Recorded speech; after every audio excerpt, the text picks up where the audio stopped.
Hi there, welcome back. So my name is Chris again, and this week we're going to be covering the second part of the series.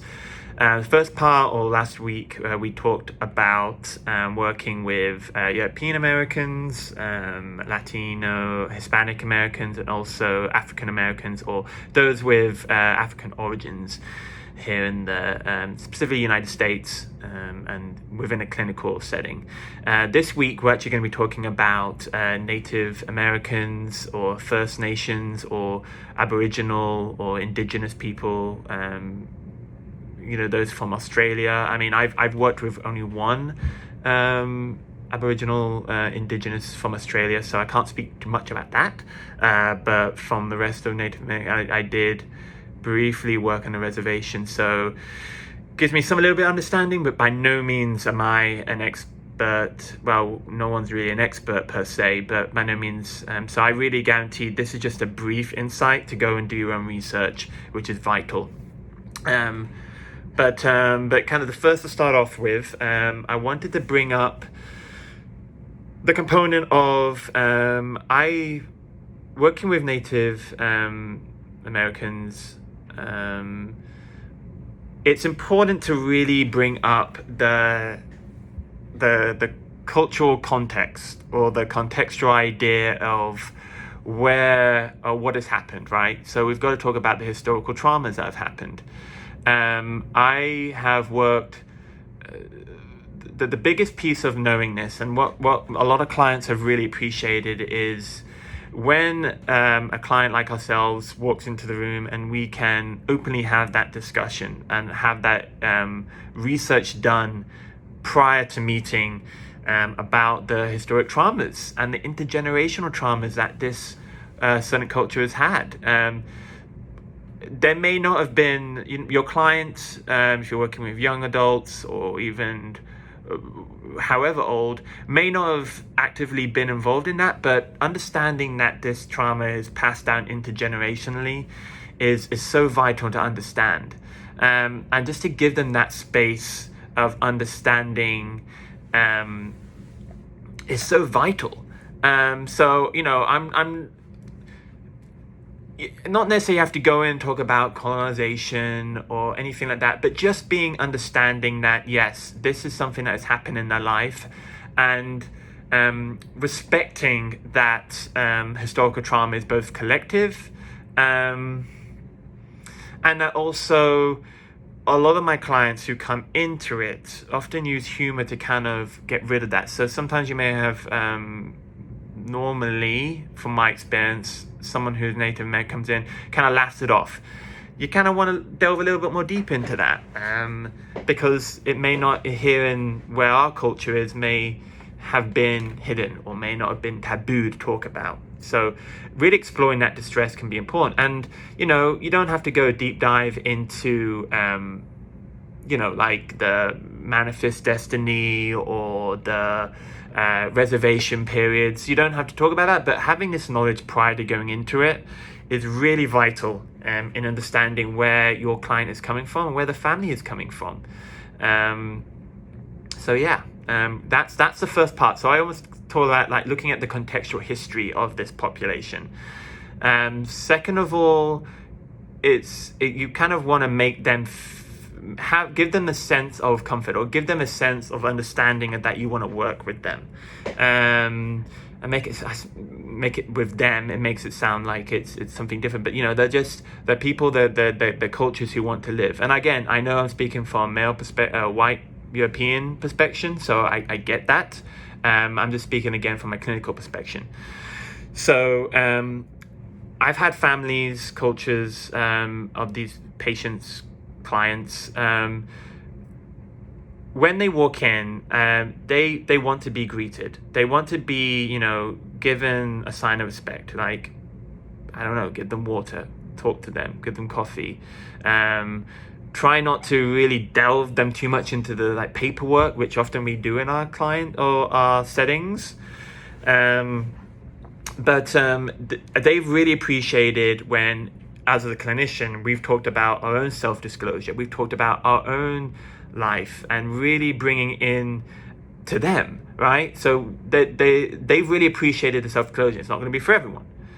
Another piece is asking about their tribe, really asking them in depth, like, okay, what tribe is it? Because unfortunately, a lot of these times, the way the system here, and specifically the US, isn't really acknowledged. I mean, I know where I'm at in, where the state where I'm at is, we have some recognized tribes, but not all of them are recognized, and the history can be forgotten. So really bringing it up and actively talking about their tribe, talking about what things they've been dealing with. The best therapeutic alliances have been when myself or the therapists have shown a strong interest in tribal identification, how they've acculturated, how culture plays a life in their lives, right? Because, they don't want to be second guessed. It's not, we don't want to see them just as all this culture, like this, like I talked in the last video, there's so many different components to it, right? We can't just group them all into one. And then when you go to First Nations in Canada, or even the Aboriginal in, even branches even more. So you've got to really understand that every single tribe has their own culture, has their own way of living, has their own language to some degree. So that's a really important piece. Thirdly, what's really been helpful has been communication. So I know when we communicate and building that rapport, building that alliance with this population, that's more important than just whatever technique or theory I've ever used. I'm trying to think back to a family that I've worked with. Don't interrupt, let them speak. It's amazing the amount of time I've let them talk, and it's just been eye-opening how much insight and they know about themselves, but they haven't been given that opportunity to talk about it, or they haven't felt like they've had the platform to talk about it. I mean, the other than obviously talking about that and their family, and talking about and not interrupting, not necessarily asking loads of questions and answers that you need, be patient, avoid kind of a standard interview if you can, and from speaking with all the natives that I've worked with, they really appreciate it when a clinician or whoever is really involved in their community, right? They've gone out, they've gone and worked, they've spent time with people. They haven't just read books, they haven't just read whatever it is about the ethics of work, and they've actually been with people. So finding a native mentor, especially if you're a clinician and you have someone who's worked with that, find that. And spend time in their community. They've found that very helpful, or appreciated. And the number one key thing is, as a non-native, respecting that their traditions are our traditions, especially spiritual traditions, tribal, spiritual, healing methods, ceremonies. From what I'm hearing, is that's not our place, right? Leave that to them. We can be interested in it, but participating in it is something sacred to them. So if you have someone coming to you, like I know I've had someone in the past, and we're talking about certain rituals, that has been a kind of attention, even if I was just exploring, they were still struggling with that. So I just want to kind of clarify those few things. So we've talking about historic traumas, the contextualization, really understanding. Again, you don't have to bring up the relocation, you don't have to bring up the boarding schools, which are all things that have happened clearly. But you're also really talking about the comfort, right? Face-to-face meetings, not speaking out like a book, finding a mentor, finding someone who you respect, understanding their tribal natures, communicating with them. But the overall piece is that if you can integrate this kind of like the context, this communication, this sense of comfort, we can start to bring those disparities down. So it's really important to really understand indigenous approaches to therapy. Maybe have they been harmed, wronged in the past, and just really integrating them into your practice as an effective individual who has their own life. So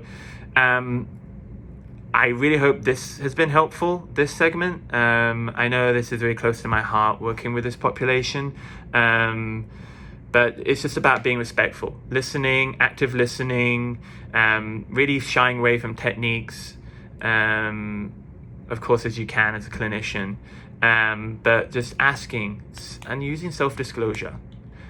They want to know you as much as they want to know you. You know them. Makes sense. So I hope this has been helpful. We're going to start the next phase, or the next part 3. We're going to talk about counseling Asian Americans and Pacific Islanders. So I look forward to seeing you then. All right, have a good one.